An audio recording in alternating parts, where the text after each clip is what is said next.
मनाने के लिए इकट्ठा हुए हैं।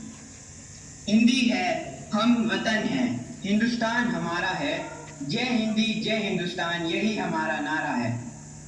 अरे सिर्फ 14 सितंबर को ही याद आती है आप सभी को, बाकी तो सब भूल जाते हैं। क्या भूल जाते हैं, क्या भूल जाते हैं? राष्ट्रभाषा नहीं, राजभाषा हिंदी को भूल जाते हैं, क्योंकि आप तो जरा अंग्रेज ठहरे। अंग्रेज तो कब के चले गए, लेकिन अपनी भाषा छोड़ गए, और यह भाषा अंग्रेजों की तरह ही हमारे देश में शीर्ष भाषा बनी बैठी है। शर्म नहीं सम्मान है, शर्म नहीं सम्मान है, हिंदी हमारा अभिमान है। अन्य भाषाओं का प्रयोग करना बुरा नहीं है, लेकिन दूसरी भाषाओं के लिए हिंदी को दुत्कारना यह सरासर गलत है। यदि आप हिंदुस्तान में रहकर भी अन्य भाषाओं को महत्व देते हैं, तो मैं तो बस यही कहना चाहूंगी कि आप माँ के घर में रहकर अपनी मौसी से प्यार करते हो। आओ आओ तुम्हें दिखाएं झांकी हिंदुस्तान की, यह बात है राष्ट्र की और हिंदी के मान की। आओ आओ तुम्हें दिखाएं झांकी हिंदुस्तान की, यह बात है राष्ट्र की और हिंदी के मान की।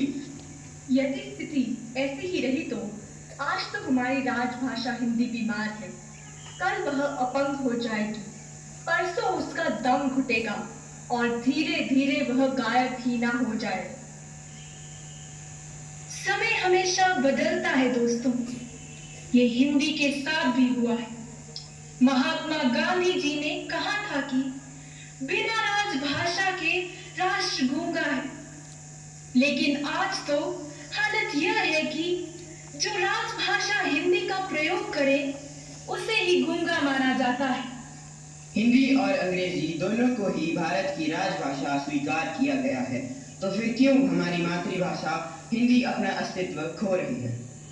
भारत के संविधान में 22 भाषाओं को मान्यता दी गई है, जो भारत के प्रमुख अंग है। उनमें से हिंदी और अंग्रेजी भारत की 2 आंखें हैं। यदि हिंदी रूपी आंख को फोड़ दिया जाए तो आप अनुमान लगा सकते हैं कि नतीजा क्या होगा।